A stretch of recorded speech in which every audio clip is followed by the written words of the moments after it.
touch you. Don't. Yeah, stop touching me. Yo. Get the fuck off of me. Stop touching. I got it. I can walk on my own. Don't touch me. Don't touch me. Don't touch me. I got it. I can walk on my own. Don't touch me. You're preventing. Take me. I could give a damn. Take me where you want to take me. So how do you want me to take you somewhere expeditiously? Now. Take me where you want to take me. No! No! No! Just let that nigga run on the female. No! He can touch me. Everything for no reason. Why go? Let him fucking go. Let him fucking go. Let him fucking go. Let him fucking go. That's a cop.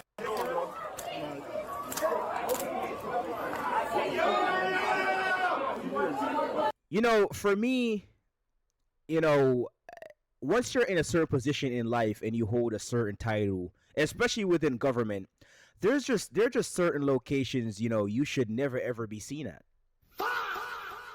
I don't know if everybody agrees with me, but personally for me, if you are a higher status individual, which this woman compared to her, you know, compatriots and, you know, people, her counterparts, right? People in her community, she's doing significantly better than them. Now, I'm not saying you can't go back to the hood, you can't hang out with your people, but, you know, there are certain things in certain locations where you should never ever be seen, especially as a judge.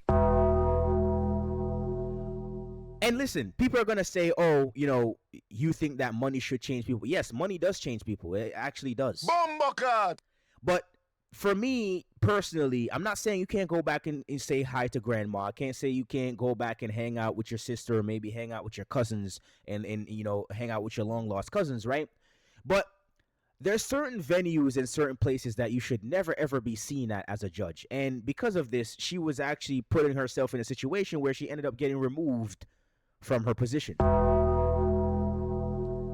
This is crazy. A judge being seen in this environment and doing things like this is just deplorable behavior. I mean, there is no excuse for this. 28 violations she committed that ended up, you know, being considered in the decision to remove her from the board. Some people may hint at a DEI hire, but, you know, even though that may not be the case, I mean, this is just, I mean, as a judge, bro, like, this is like wild.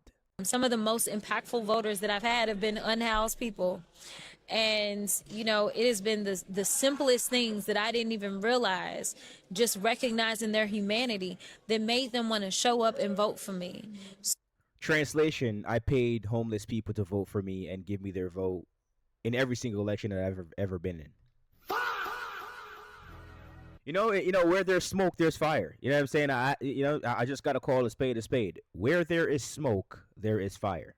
Because the question that nobody's asking is how exactly are homeless individuals, right, having an outsized impact on your elections? And why are you highlighting that specifically?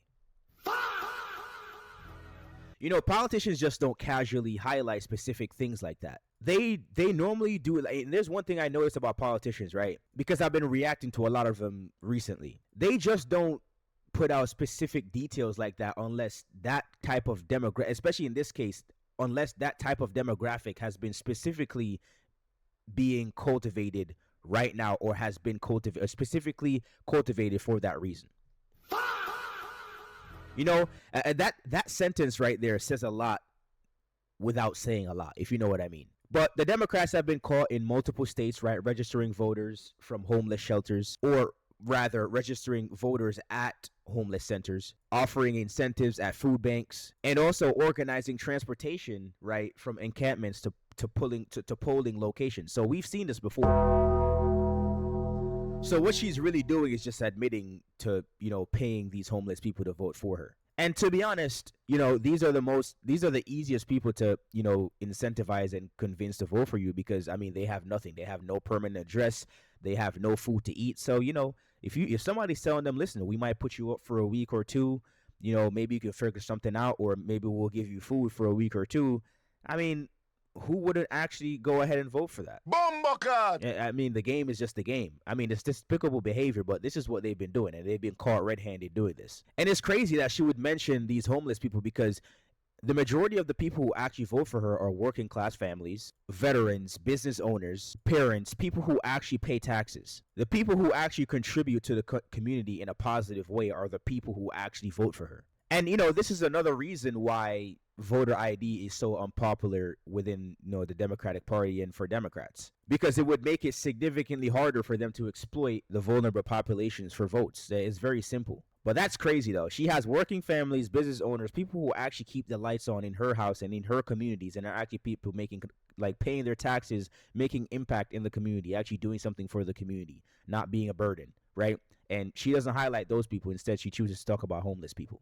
We haven't gone into the event yet. Absolutely, because you're not allowed into the event. Why not, though? Because you're not here to support the event. You're here to aggravate the situation. So, but it's a public event, and we're not allowed to go inside? They don't want you here. How do you know that? We haven't even stepped foot in. Okay, stop asking me questions. No, we're asking you because you said that we cannot go into a free public event, and we haven't even stepped foot in. They haven't even said we couldn't be there yet. You came out of the vehicle and said that we cannot go into the event. No one in the event said that we cannot step foot in there. No one said that right, yet. Because we're trying to prevent that. So are we allowed to step in there or not? You don't have you are allowed to do whatever you can do. You can use your First Amendment right, but you can't go past this barrier. You're not here to support gay pride. Yeah, but no one said we can't be in the event yet. I'm telling you can't be in the event yet. But we have. Oh, see, that's you are making so. up your own rules. Yeah, you're making up your own laws. I mean, you're an officer and you don't know that. You're telling us that we can't use it.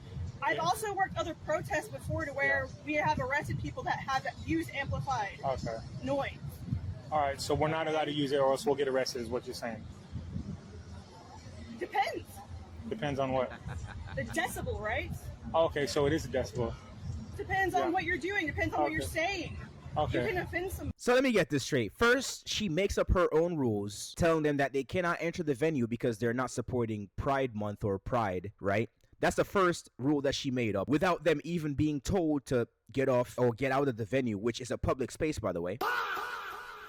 So they're actually allowed to be there, which means that this cop doesn't even know what the hell she's talking about. That's number one. And then at the end of the video, she goes as far to say, if what you say, basically what she says is, if what you say offends somebody, then you might get arrested. She actually threatens to arrest this guy right here. I mean, this is like arresting somebody for going into a store. This is like arresting somebody for shoplifting for them just entering the store. Like, what are we doing, bro? Hey, yo, what the fuck? Like, for real, what are we doing here? Now we're just making up rules? Because what's happening here is that he's not actually being arrested for a crime, because you can say anything you want in the United States of America, right? Yes, you might lose your job, but in terms of being arrested for that, no. The First Amendment actually protects that. That's the reason why it's there. So it's not that he's actually getting arrested for the action. He's actually getting arrested and punished for the potential reaction of someone else to a completely legal activity. That is not a law. Like, I don't know where did this cop grad, like, and it's crazy because I've said this before. They're actually coming for our First Amendment right, bro. I'm trying to tell you, man. They did it in Europe first. They're coming here next. And I'm saying there's certain people who can't criticize here now, or else you get arrested. All these things, bro. And this happened in Fort Worth, Texas, too, which is crazy. I would expect this to happen like a blue city or a blue state predominantly, but this is happening in Texas. That's scary.